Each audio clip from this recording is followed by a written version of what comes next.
الحمد لله الواحد الأحد لم يلد ولم يولد ولم يكن له كفوا أحد أشهد أن لا إله إلا الله وحده لا شريك له وأشهد أن محمدا عبده ورسوله الكريم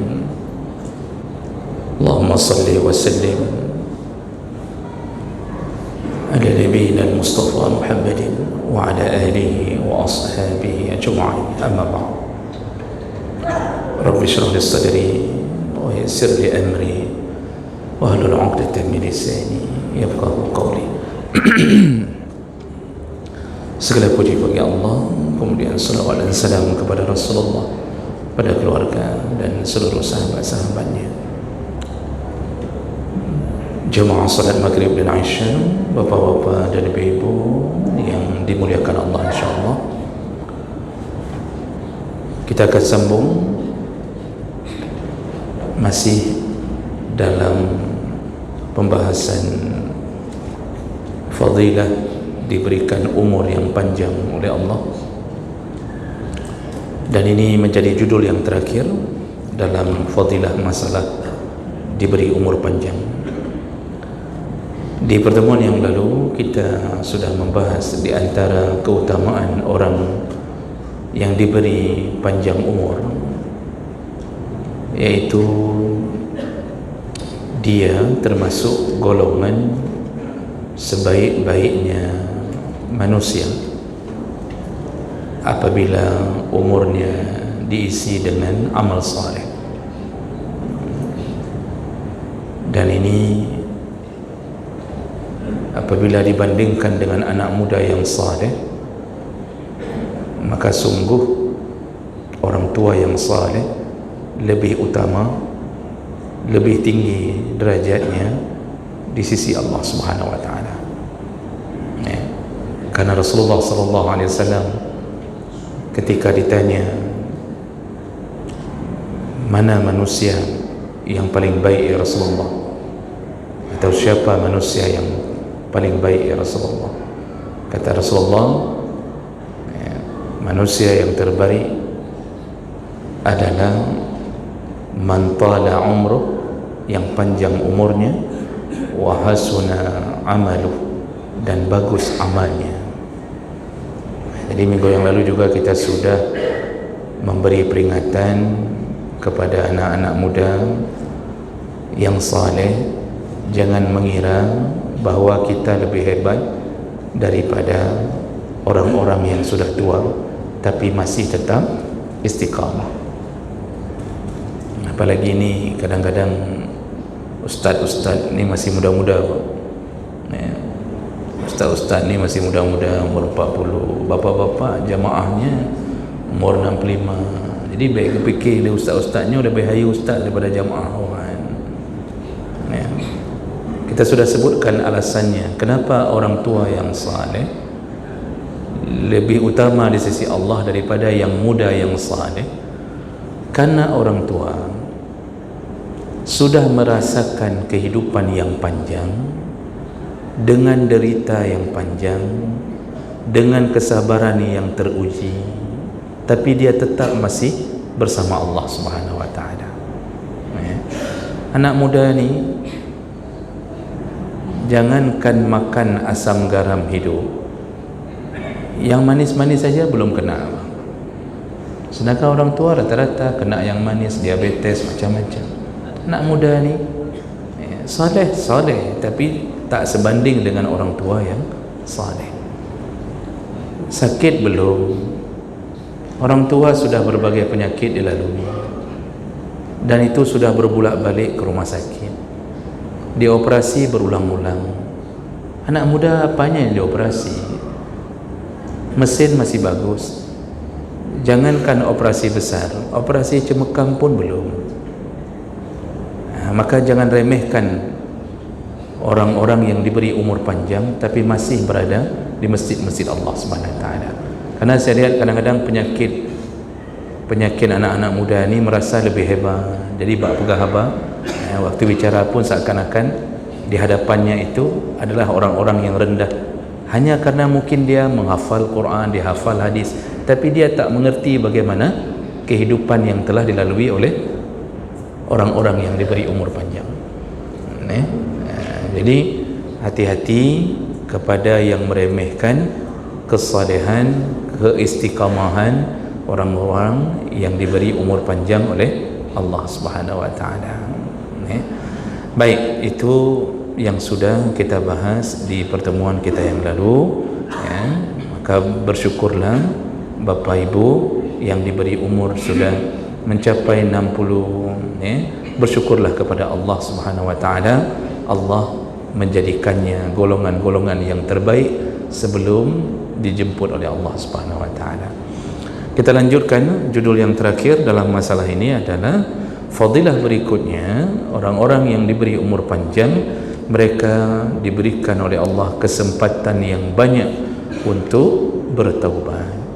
Jadi umur dipanjangkan Allah, maka semakin panjang diberi kesempatan untuk merenungi, memikirkan tentang kesalahan-kesalahan yang pernah terjadi, dan itu menjadi tanda kasih sayang Allah Subhanahu wa taala. Tidak ada manusia yang tidak terjerumus dalam kesalahan. Tidak ada, ya.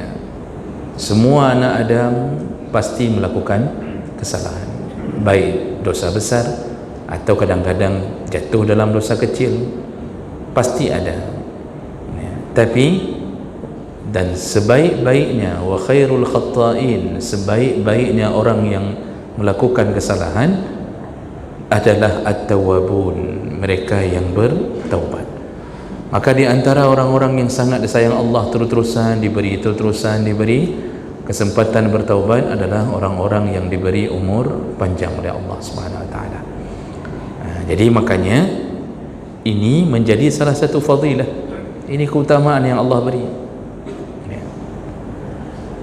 Nabi yang menyebutkannya, hadis riwayat Bukhari, an Abi Hurairah radhiyallahu anhu anna Rasulullah sallallahu alaihi wasallam qala, Rasulullah berkata, la yatamanna ahadukum al-maut, janganlah kalian mengharapkan kematian. Ini bahasa Nabi pertama. Janganlah kalian bercita-cita ingin mati, jangan kalian berharap kematian. Maksudnya nikmati saja apa yang telah diberi oleh Allah, jalani hidup ini dengan ketaatan, tidak perlu berharap supaya dipercepat kematian, tidak perlu. Jadi jangan ucapkan dalam doa, mati dong kedai ya Allah, matikan saja aku ya Allah, hai aku tendai promoh dong pep 20 put je ya Allah, tidak usah. Itu jangan minta mati, Pak. Minta mati istrinya, jangan minta mati kita. Kalau istrinya model begitu. Tapi kalau istrinya salihah juga, ya dua-duanya jangan pernah berdoa untuk minta mati. Dan jangan pun bercita-cita supaya dipercepat kematian oleh Allah. Biarkan Allah yang memegang jalur hidup kita ini. Kenapa begitu? Rasulullah menjelaskan, imma muhsinan fala'allahu yazdad. Kalaupun diberi umur panjang oleh Allah, maka dia bisa melanjutkan kebaikannya. Jadi Rasulullah mengatakan jangan minta mati, karena setiap satu hari diberi panjang umur oleh Allah, maka satu hari itu menjadi kebaikan bagi engkau, menambah amalmu. Kita kemarin sudah baca salah satu hadis yang sahih, yaitu ketika Rasulullah menjelaskan kepada para sahabat tentang salah sangkanya sahabat terhadap dua orang yang meninggal salah satunya, kemudian orang kedua meninggal 40 hari berikutnya. Yang meninggal pertama, amalnya itu secara zahir lebih baik, lebih saleh daripada yang belum meninggal. Jadi sahabat mengatakan dia lebih baik begitu. Dan ternyata yang belum meninggal ini diberi Allah umur 40 hari lagi. Setelah itu baru meninggal. Lalu kemudian sahabat ini mengatakan ke Rasulullah, ya Rasulullah, Bukankah orang yang pertama lebih baik? Di situ Nabi mengatakan, bukankah yang kedua juga muslim? Artinya dia bukan kafir kan? Dia tidak musyrik. Kalau dia muslim, maka sungguh kalian tidak tahu selama 40 hari itu, sekali dia salat, sehari dia salat 5 waktu, dan orang yang salat 5 waktu itu sama seperti rumah yang didirikan di samping sungai, dan dia mandi 5 kali sehari membasuh dirinya. Lalu Nabi bertanya, adakah orang yang mandi 5 kali sehari masih tersisa daki di tubuhnya? Tentu tidak. Bayangkan orang yang hidup 40 hari itu menambah kebaikan dengan 40 hari, 1 hari 5 kali salat. Dia membersihkan, menggugurkan dosanya dengan 40 hari itu. Jadi Nabi ingin memberitahu sahabat, kalian salah faham. Yang diberi umur panjang daripada yang sebaya dengannya mati duluan atau meninggal duluan, maka dia telah disayang Allah dengan menambah kebaikan. Makanya tadi Nabi di sini disebutkan bahwa janganlah kalian mencita-citakan, artinya jangan kalian berharap mati, walaupun mati telah ditentukan Allah. Jangan menjadi penyebab putus asa kita terhadap hidup yang diberi Allah di atas dunia. Karena kalau dia orang yang baik, maka dia tentu akan menambah amal salehnya. 1 hari 5 kali salat, belum salat qabliyah, ba'diyah. Teman kita meninggal kemarin, kita meninggal hari ini. Di mana perbedaannya? Kita menambah amal 1 hari. Dan sekali salat, kata Nabi dalam hadis yang lain, itu kalau salat itu memang beriringan dengan niat taubat, artinya kita memang merencanakan balik ke Allah itu dalam keadaan bertaubat. Dosa-dosa kita ketika salat itu diletakkan di atas pundak, lalu kemudian berguguran kapan? Ketika sujud, kata Rasulullah. Jadi diletakkan dosa-dosa, baik dosa kecil, dosa besar, di atas pundak, lalu kemudian ketika sujud berguguranlah dosa-dosa tersebut. Dalam 1 kali salat berapa sujud? Kalau 4 rakaat berarti 8 kali sujud.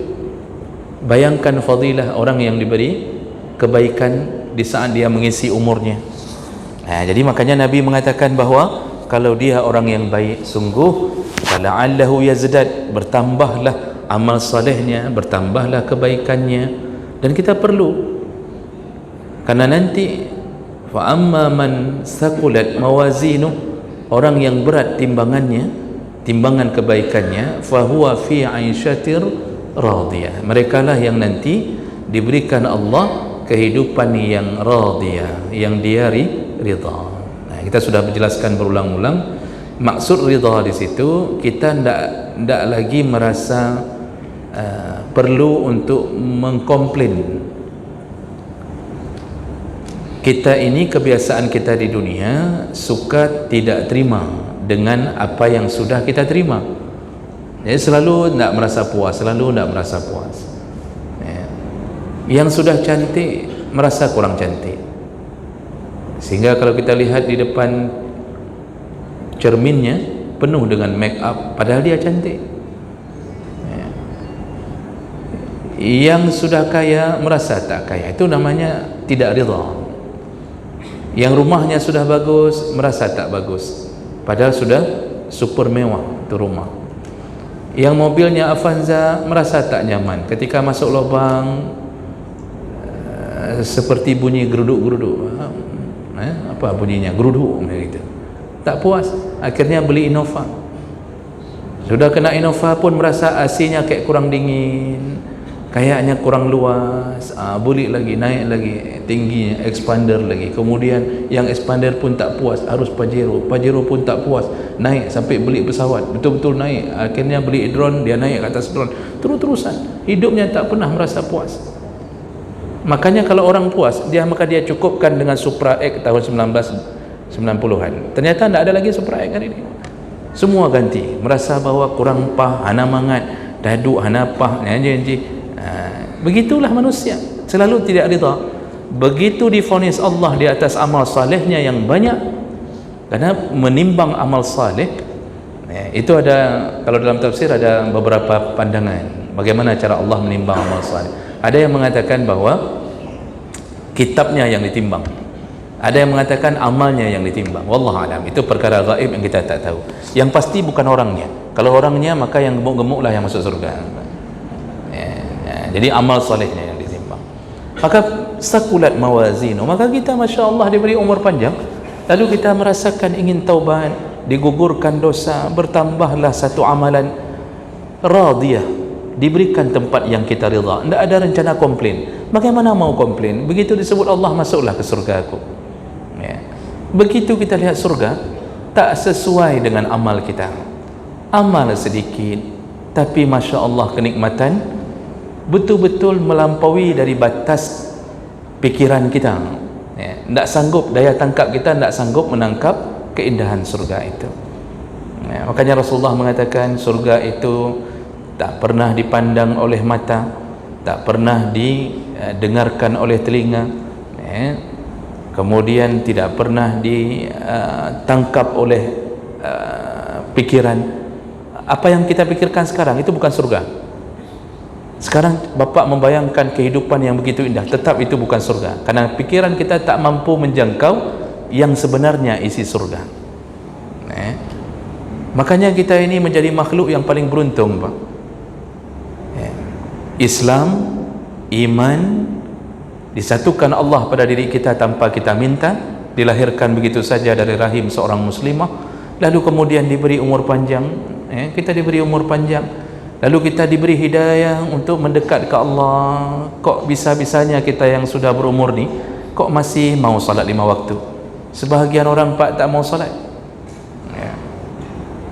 Maka kita termasuk orang yang paling beruntung.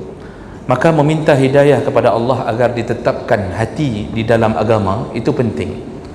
Doa sabbit qalbi ala dinik wa ala ta'atik, itu doa yang penting. Ya Allah, tetapkan hati kami dalam agamamu, sekaligus tetapkan hati kami dalam ketaatan kepadamu. Itu doa-doa yang senantiasa kita harus ucapkan sampai kita dijemput Allah Subhanahu wa taala.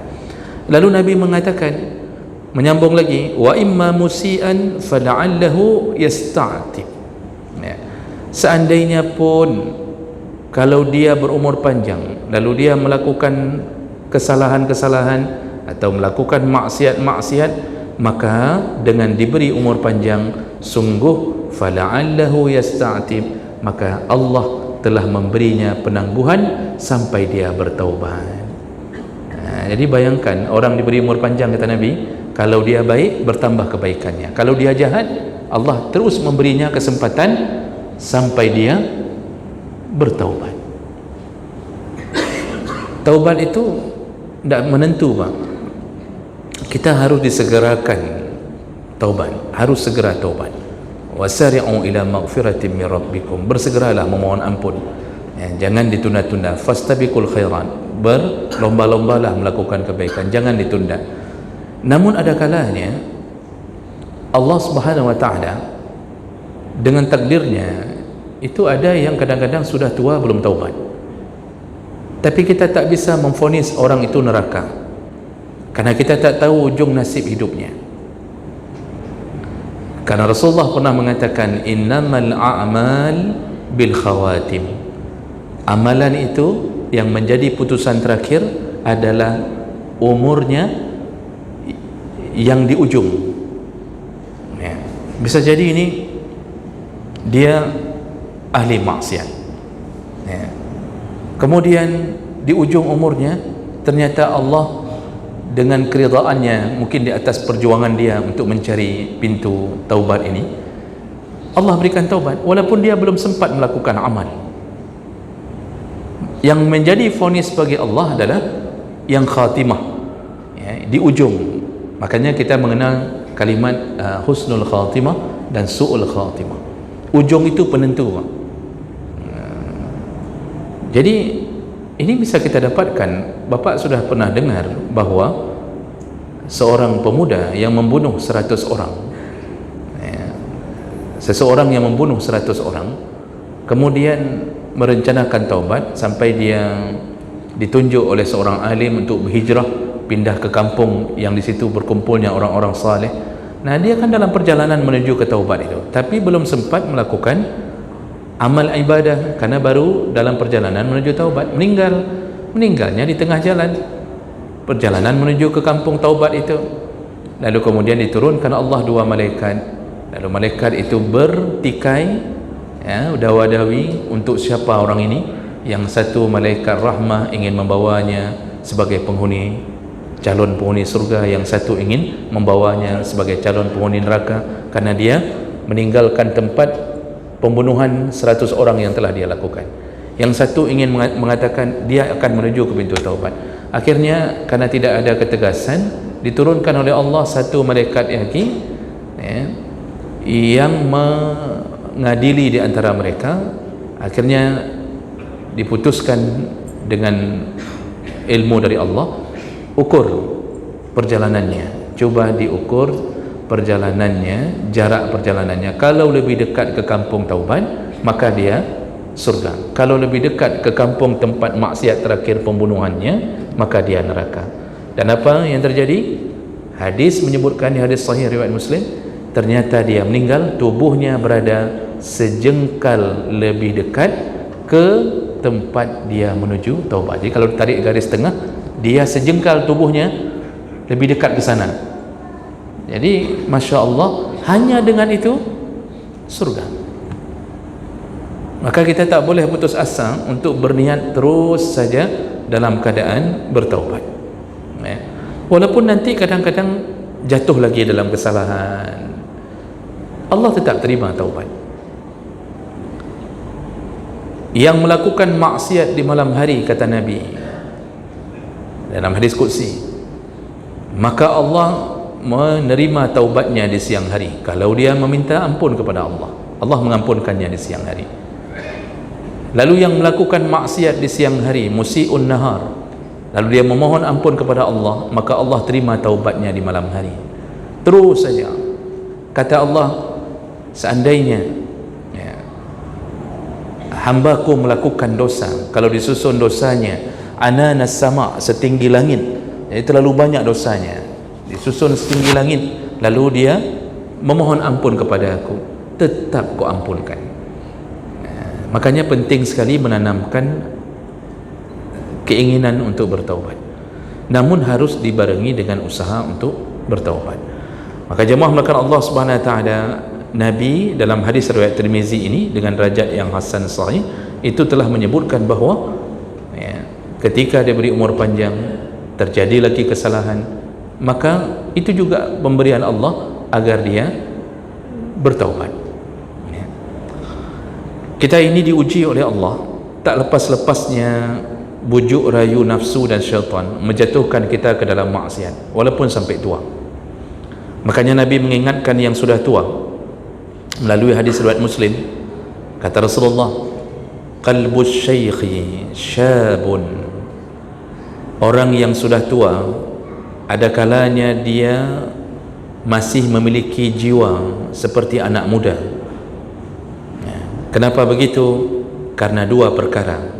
Ada hubbi isnatain, karena dia mencintai dua perkara. Jadi orang-orang tua itu akan terus merasa muda, ya, karena dua perkara. Ini maksudnya stigmanya negatif.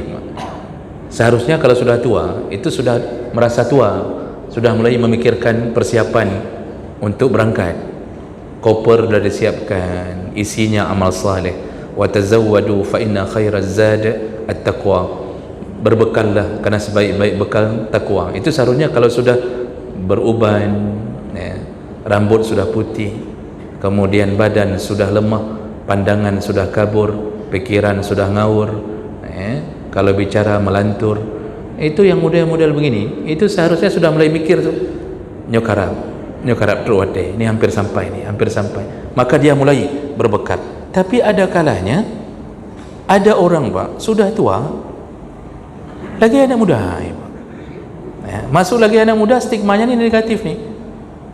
Apa penyebabnya? Karena dia mencintai dua perkara. Apa yang dia cintai? Yang pertama, hubbul aish, dia cinta yaitu umur yang panjang. Hubbul aish, aish itu hidup. dia masih mencintai umur yang panjang. Jadi dia berangan-angan kayaknya masih panjang nih, ini masih panjang. Makanya karena angan-angan masih panjang umur inilah dia merasa terus muda. Sudah 60 tahun, salat tak ada, duduk di balai dirangkang-rangkang, ya, itu mengupat, bicara politik. Kaduha dekepu politik dong. Orang kalau sudah merasa umur panjang, maka dia ingin menguasai negara ini sampai di penghujung terakhir sakaratul mautnya. Maka jangan heran Pak, kalau Bapak melihat ada nenek-nenek masih terus ingin jadi presiden yang ke-25, masih nanti ada kakek-kakek terus saja, ya, ada yang sudah terpincang-pincang masih terus ingin melanjutkan, ya, kehidupan di atas glamornya dunia, ya. Jangan heran kenapa ada penyakit. Penyakitnya apa? Dia mencintai atau berangan-angan umurnya panjang. Nah, ini orang-orang yang tertipu. Makanya tidak peduli apa-apa. Quran tidak baca, tidak pernah baca Quran. Tapi kalau bicara masalah politik, oh Masya Allah, semangatnya Pak. Bicara agama, dengar. Makanya kadang-kadang dalam pengajian kita maklumi, ya, kadang-kadang dengar. Begitu kita bicara masalah politik, ni siapa ni calon kita tahun ini yang kita pilih ni, oh langsung naik ni Pak. Naik semangatnya. Itu ditraktir semua, kopi, bakwan, risol ditraktir ni semuanya. Tapi kalau bicara masalah agama, tapi bukan yang di masjid ini. Karena di masjid ini walaupun agak terdengar-dengar, tetapi istiqamah, artinya memang betul orang ingin begitu agama.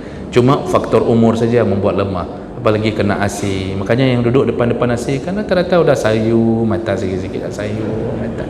Itu dimaklumi, bukan gara-gara urusan ini, kan? Karena kalau Bapak tak cinta dengan, kalau Bapak mencintai umur panjang, maka tidak mungkin ke masjid. Dia masih terbuai dengan dunia, merencanakan, masih ada rencana beli tanah, nak belah tanah belum, kepu nak belah tanah, untuk apa beli tanah lagi? Kau nak buat kos 10 buah pintu, mau buat kos-kosan 10 pintu lagi, umur kan 70, ya. Masih mau buat kos-kosan 70 lagi. Kecuali dia tak ada harta, dia mungkin merencanakan untuk menghidupi wakaf yang dia beri, ya. Dia ingin menghidupkan, dia beri, itu masih boleh, ya. Ada yang merencanakan punya villa di Gunung Salak, ya. Kaduha rencana apa Pak? Ini ada satu, saya udah beli tanah Ustaz ni, saya mau ada, mungkin ada kayak villa sedikit lah, nanti Sabtu Minggu kami biasanya ke sana sama isteri, kan? Duduk di sana. Itu di belakang villa itu ada ayunan, duduk berdua mesti Pak, isteri tukang dorong, suami di atas duduk. Isteri sudah lama merencanakan membunuh suaminya melalui ayunan itu. Jadi jemaah mulakan Allah SWT, yang kedua mendangnya pun, kecuali kita diisi dengan keadaan memang ingin umur panjang tapi ingin terus berbuat baik, itu okey. Tapi ingin glamornya dunia, itu bahaya Pak. Seharusnya sehatnya berfikir orang tua, persiapkan bekal semua harta. Kalau anak sudah bebas semua, anak ada 5, ya, semuanya sudah mapan, yang 3 PNS, yang 2 P3K, semua sudah mapan. Tak usah lagi kumpulkan harta hanya untuk urusan nambah rumah, buat ini. Tapi kalau dia kemudian merencanakan umur panjangnya untuk agamanya, inilah orang yang akan selamat, ya, di sisi Allah Subhanahu Wa Taala. Maka itu cinta terhadap umur panjang itu bahaya, ya. Yang kedua kata Nabi, wal mal, yang menyebabkan orang tua masih merasa seperti anak muda, cintanya kepada harta. Jadi suka sekali terhadap harta, masih terus cari uang, di mana ada lowongan dia tetap masuk untuk mencari uang. Seharusnya kita yang sudah tua-tua, kalau seandainya kita punya simpanan harta, ya, misal kita punya kebun sawit 10 hektar, kemudian kita punya tambak sekitar 5 hektar, kemudian kita punya isteri juga 1 saja Pak, ya. Kemudian pokoknya adalah gaji pensiun ada, sudah nikmati hidup Pak. Azan berkumandang, datang ke masjid, lalu kemudian malam hari bangunlah 4:30, kalau tak mampu bangun jam 3, bangunlah 4:30. Bisa jadi Allah jemput kita sebelum waktu subuh, ya. Jadi jangan terlalu panjang dan jangan terlalu cinta kepada harta, karena harta itu yang sejati menemani kita hanya satu, Rasulullah mengatakan dalam hadis, harta kita itu 3, kata Rasulullah. Yang betul-betul milik kita itu 3. Yang pertama, apa yang kita makan, itu harta kita. Artinya kalau belum kita makan, pas mau masuk ke bibir jatuh, itu bukan harta kita. Makanya orang Aceh mengatakan, menyokan rezeki dari bibi itibi ulua. Kalau bukan rezeki kita, dari bibir pun bisa keluar, jatuh. Itu berarti bukan harta kita. Yang jadi harta kita yang sebenarnya yang kita makan lewat tenggorokan, itu harta kita. Cuma nasibnya, kata Rasulullah, semua berujung ke septic tank. Semua yang kita makan ujungnya ke septic tank. Makanan enak, tetap septic tanknya sama. Saya tak pernah lihat ada rumah yang ini WC untuk pizza, es krim mixu, kemudian sandwich dan macam-macam. Yang ini WC untuk pecai, kemudian karing, buah batik masin, ikan asin, ini WC-nya. Tidak ada. Semuanya sama. Begitu keluar tetap bentuknya sama, masuk ke lubang yang sama. Itu nasib harta kita yang pertama. Yang kedua, kata Rasulullah, apa yang kita pakai. Ini semua apa? Ini harta kita nih. Sudah kita beli, kita pakai. Ini harta kita. Ini harta kita. Semuanya harta kita. Ya. Artinya orang pun tidak mau pakai baju bekasan kita pakai. Ini harta kita. Cuma nasibnya kemana? Usang, kata Rasulullah. Tergantung dalam lemari. Usang begitu saja. Kita meninggal, anak pun tak mau pakai baju ayahnya. Kenapa? Pertama, tak cocok untuk dia. Ketuaan. Ya. Jadi tak cocok, tak update. Mereka suka yang model terbaru. Yang kedua, sudah second. Jarang anak mau pakai baju ayahnya yang sudah meninggal. Jarang. Jadi sudah tersusun dalam lemari. Sedangkan kita pulang ke Allah hanya bermodalkan kain kafan.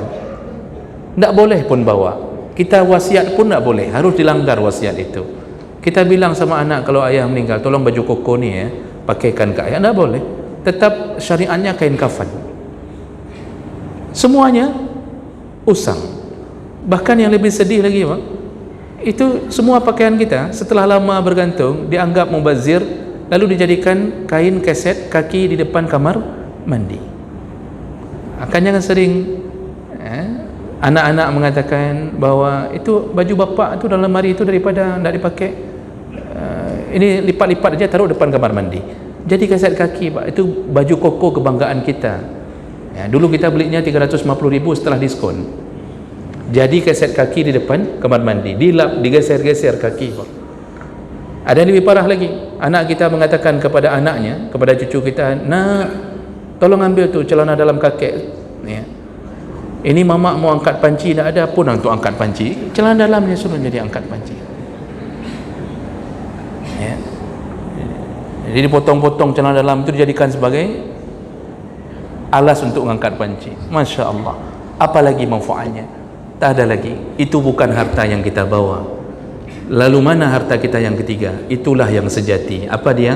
Yang kita sedekahkan.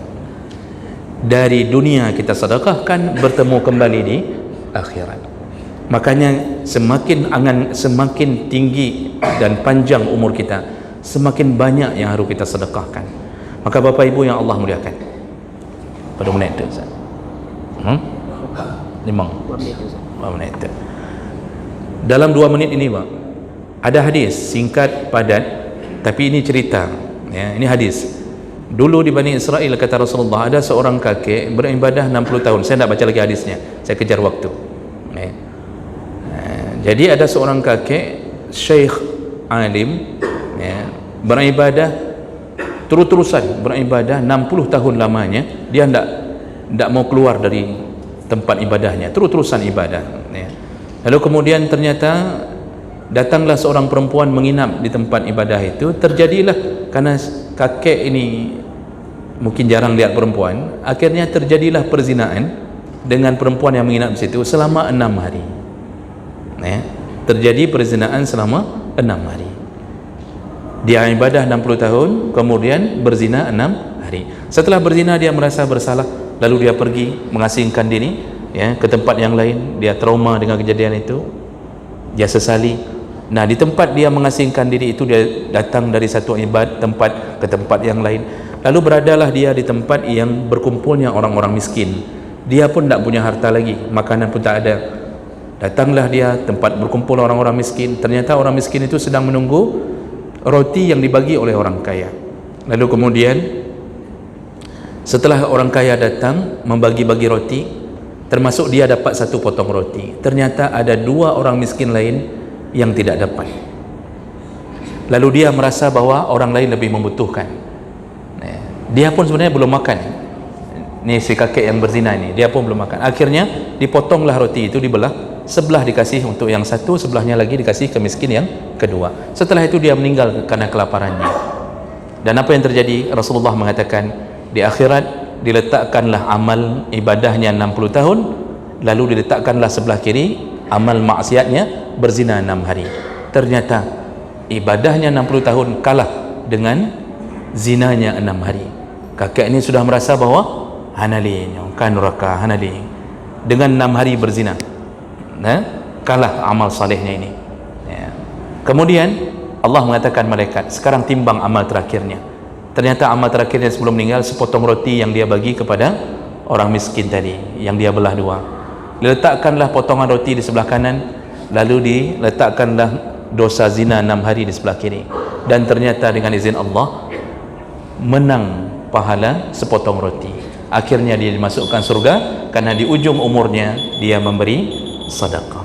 Nah, makanya Bapak Ibu yang Allah muliakan, perbanyaklah sedekah, terutama yang sudah berumur panjang, ya. Ini kami tunggu sedekahnya insyaallah. Ya. Demikian kita tutup dengan kafarah majlis. Subhanakallahumma bihamdik, asyhadu an la ilaha illa anta, astaghfiruka wa atubu ilaik. Wassalamualaikum warahmatullahi wabarakatuh.